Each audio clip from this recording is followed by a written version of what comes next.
Welcome back to MBBS mentor. आज का हमारा टॉपिक है स्पर्मेटोजेनेसिस। तो इस वीडियो में हम देखेंगे कि स्पर्मेटोजेनेसिस क्या क्या होता है, इसका प्रोसेस क्या है, इसके लिए रिक्वायरमेंट्स क्या हैं and all the enzymes and hormones that are responsible for it या जिनका इस पर इन्फ्लुएंस होता है। So let us start. Before proceeding हम एज यूजुअल पहले वर्ड को देखेंगे। स्पर्मेटोजेनेसिस ये दो चीज़ों से बना है, दो वर्ड से बना है, स्पर्म एंड जेनेसिस। स्पर्म जैसा कि हम सब जानते हैं इज द मेल गैमीट, यानी मेल गैमीट है कि जो मेल के रिप्रोडक्शन का मोस्ट इंपॉर्टेंट पार्ट है। एंड जेनेसिस यानी प्रोडक्शन यानी बनना। तो व्हाट इज स्पर्मेटोजेनेसिस? स्पर्मेटोजेनेसिस क्या है? मेल्स के अंदर स्पर्म्स का फॉर्म होना या स्पर्म का बनना। तो spermatogenesis is the process of formation and maturation of spermatozoa from the primordial germ cells. Of course, sperm का formation और maturation primordial germ cells से। So number one is what is site? The site क्या है? Location है इसकी seminiferous tubules of testis। तो testis जो है, मेल गोनाड जो है टेस्टिस, उसके सेमिनिफेरस ट्यूब्यूल्स के अंदर बनती है। दी optimum temperature is 32 degree Celsius. 32 degree Celsius इसका ऑप्टिमम टेम्परेचर है। अगर 32 डिग्री सेल्सियस से टेम्परेचर ज़्यादा हो गया तो स्पर्म मर जाएंगे और फर्टिलिटी, किसी आदमी की फर्टिलिटी कम हो जाएगी। इसके लिए स्पर्म्स के लिए ऑप्टिमम टेम्परेचर बनाने के लिए ही टेस्टिस जो है हमारी बॉडी के बाहर रखे गए, बॉडी के अंदर नहीं। या नेचर ने बॉडी को, मेल बॉडी को इसलिए ऐसा डिज़ाइन किया है कि टेस्टिस बॉडी के बाहर स्क्रोटल सैक में रखे गए हैं। ऐसा करने से क्या होता है कि स्क्रोटल सैक का जो टेम्परेचर है वो हमारी बॉडी के टेम्परेचर से 5 से 6 डिग्री सेल्सियस कम होता है। अगर बॉडी के अंदर ही होते तो बॉडी का टेम्परेचर तो ज़्यादा होता है, तो स्पर्म्स मर जाते। ये वजह है। ड्यूरेशन क्या है? Duration 64 days. 64 डेज कब से? फ्रॉम प्यूबर्टी से 64 डेज है। उससे हमने बर्थ से पहले का कैलकुलेट नहीं किया, तो आपको बस 64 डेज याद रखना है। ऑनसेट शुरू कब होता है? ऑफ कोर्स प्यूबर्टी पर। जब मेल में प्यूबर्टी हो जाती है, secondary sexual characteristics develop show होने शुरू हो जाते हैं, तब स्पर्मेटोजेनेसिस भी शुरू हो जाता है। और सेसेशन यानी बंद कब होता है?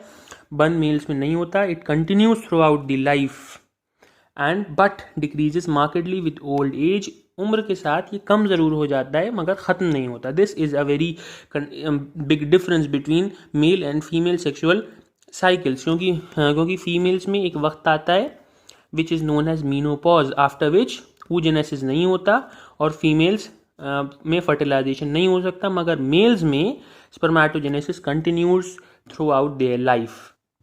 So this is the entire chart from. इसमें बताया गया है कि प्री मॉर्डियल जर्म सेल से लेके मैच्योर स्पर्म तक प्रोसेस कैसे होता है। ये चार्ट जो है ये मैंने गाइटन एंड हॉल से लिया है, मगर इसमें कुछ चेंजेस की हैं। फॉर एग्जांपल कि उस चार्ट में प्लॉइडी मेंशन नहीं थी, ये 2n और n इट वाजंट मेंशन। ये मैंने मेंशन किया है क्योंकि ये याद करने वाली चीज़ है। और यहाँ अक्सर इसमें कन्फ्यूजन होता है कि प्लॉइडी कब रिड्यूस हुई, मियोसिस 1 में या मियोसिस 2 में। मैं खुद भी कंफ्यूज था, इस वजह से मैंने इसमें प्लॉइडी लिखी है। So now let's start. It all starts with the primordial germ cell. Of course body के अंदर जो भी ऑर्गन बनता है, जो भी कुछ बनता है, वो जर्म सेल से बनता है। तो स्पर्म्स का जो जर्म सेल है उसका नाम है प्रीमॉर्डियल जर्म सेल।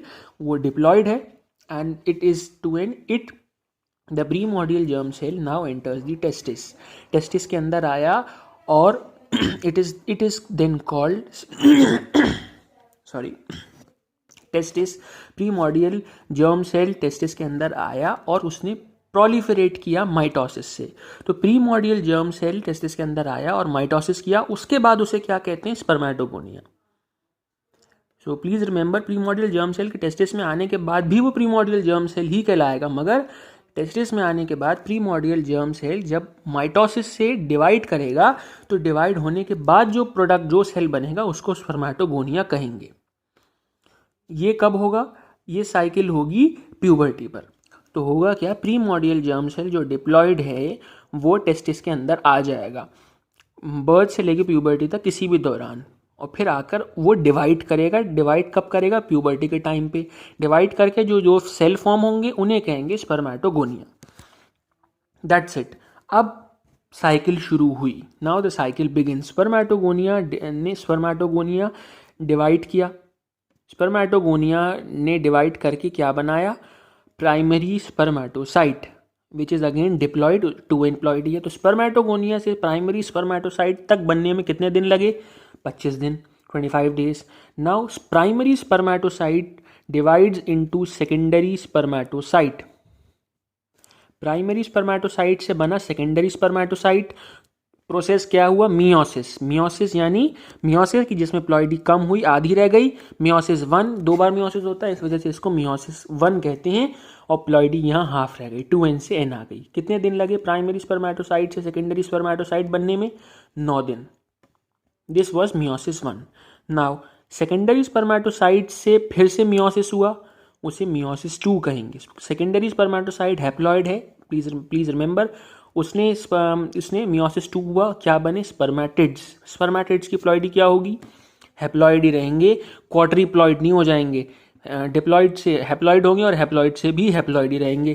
प्लीज़ रखिए, इसे n/4 मत कर दीजिएगा। तो प्राइमरी स्पर्मेटोसाइट से सेकेंडरी स्पर्मेटोसाइट हुआ, सेकेंडरी स्पर्मेटोसाइट से स्पर्मेटिड्स बना। कितने दिन लगे? 19 दिन। Now spermatids which are haploid, अब ये डिवाइड करेंगे, डिफ्रेंसिएशन होगा टू फॉर्म स्पर्मेटोजुआ या मैच्योर स्पर्म। उनकी प्लॉइडी भी हैप्लॉइड ही रहेंगे, एन रहेंगे, उसमें लगेंगे 21 दिन। तो स्पर्मेटिड से स्पर्मेटोजुआ या मैच्योर स्पर्म बनने के प्रोसेस को कहते हैं स्पर्मियोजेनेसिस। प्लीज़ रिमेंबर, ये स्पर्मियोजेनेसिस है, खाली इतना, स्पर्मेटिड से स्पर्मेटोजुआ बनने में। और प्रीमॉर्डियल जर्म सेल से स्पर्मेटोजुआ बनने में स्पर्मेटोजेनेसिस है। दोनों अलग अलग चीज़ें हैं। तो टोटल टाइम कितना लगा? 25 + 9 + 19 + 21 = 64। तो टोटल लगे 64 डेज। मियोसिस 1 और मियोसिस 2 को ज़रूर याद रखिएगा। इसमें प्लॉइडी कब रिड्यूस हुई, दैट इज़ इंपॉर्टेंट।